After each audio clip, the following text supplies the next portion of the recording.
Quand on est retraité et qu'on n'a pas bien épargné, on se trouve dans une situation de clochardisme.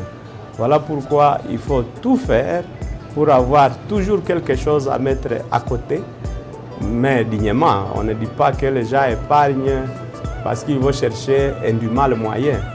L'épargne, après avoir fait toutes les dépenses auxquelles on fait face, maintenant, ce qui est resté, on peut mettre ça soit dans une banque, soit dans une coopérative, pour que le moment où on a une rupture d'argent, on n'a pas de moyens pour faire face à un besoin urgent, ça peut être une maladie, ça permet à ce qu'on touche dans la petite caisse là. Mais on a constaté que les agents n'appliquent pas ces quelques principes. Il a l'argent, il a le salaire ou la prime, le même jour, il bouffe tout, parce que demain, il pourra encore en avoir davantage. Et c'est pour cela que vous le voyez toujours dans une situation de vie inconfortable, parce qu'ils n'ont pas bien géré le peu de ressources qu'ils ont eu pendant leur carrière. Donc la planification est un outil en fait d'atteindre des résultats, parce qu'on planifie pour atteindre un certain nombre de résultats. Alors il y a des petits exemples de banalité. Par exemple, une maman peut se dire, bon, moi je garde 500 francs chaque semaine, et à la fin de l'année, elle peut avoir déjà une très grande somme d'argent. J'ai essayé ça chez moi, et je vois que les enfants commencent à s'assortir petit à petit.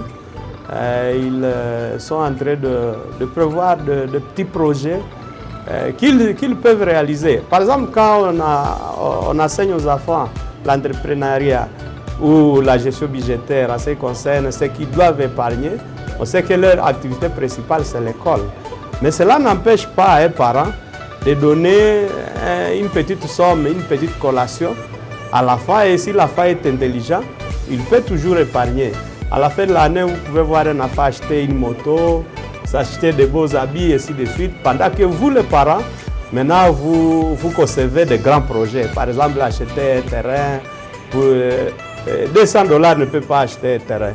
Si vous avez, par exemple, besoin de construire une maison dans une grande ville, vous n'allez pas demander aux enfants de contribuer. Ça, c'est la charge des parents. Mais il faut permettre à ce que les enfants, même s'ils étudient, qu'ils fassent des petites activités génératrices de revenus.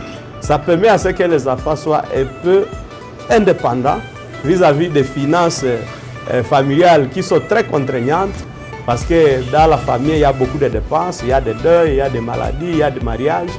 Et c'est nous les parents qui pouvons contribuer à cela. Mais bon, il arrive des fois que nous avons une expérience, par exemple, pendant les deux, nous avions demandé à tous les petits-fils d'acheter un cercueil de $500.